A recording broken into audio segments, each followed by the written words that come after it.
Hello.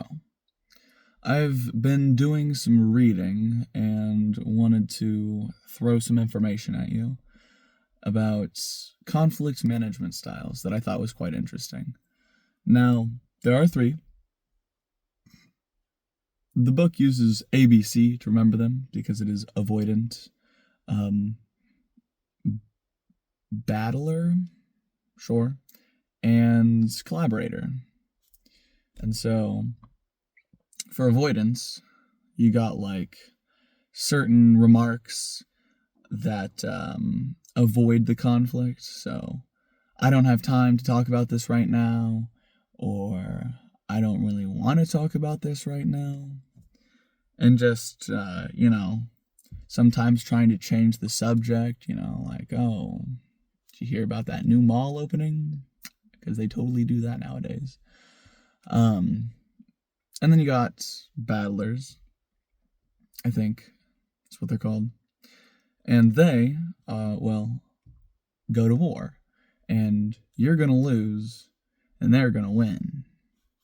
And so they'll yell, they'll say things loud, they will diminish your authority.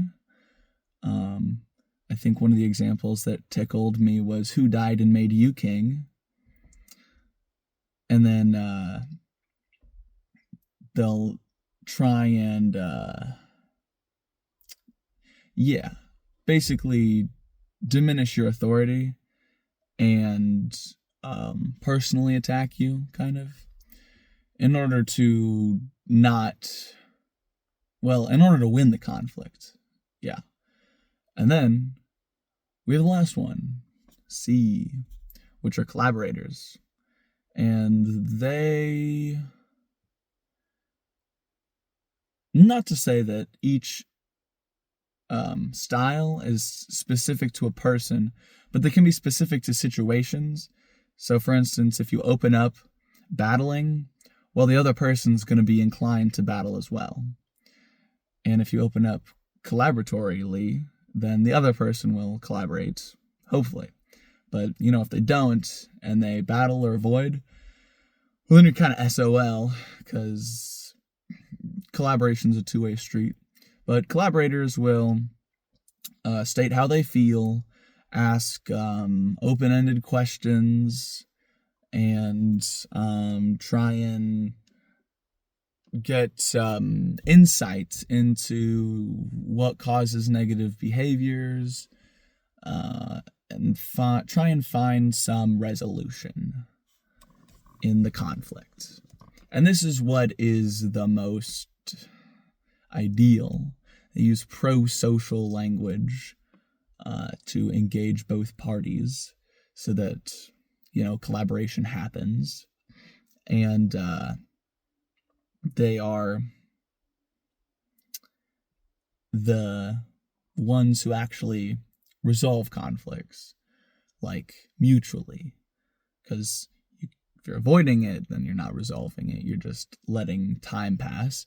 If you're battling, you're just winning the conflict, and then that leaves, a loser, and, no one wants to be the loser. But for collaborating, you get, a resolution is the best word for it. Because you could say it's a compromise, because, it technically is between two individuals finding some middle ground to work on. But I like resolution. It's a better term. And for whenever you're engaged in conflicts, it's best to use that kind of language, because you may think like, nah, whatever, I can just, fly by the seat of my pants, or whatever that weird, silly saying is, and, go with the flow. But conflicts are really easy to get super invested into because your brain gets all fight or flighty, and you stop thinking straight. So whatever's happening, you're just gonna, keep it going.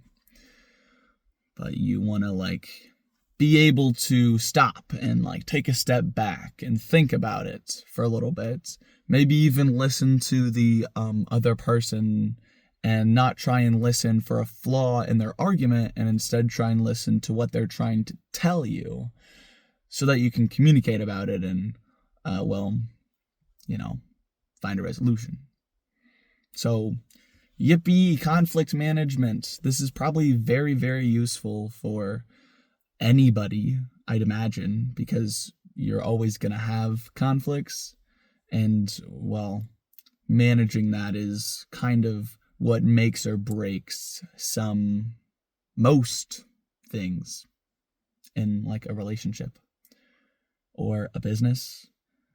When money's involved, it gets extra stressful because, it's not just the financial or it's not just the relationship scope, it's the financial scope too. And I hope this was useful. Anyways, toodles.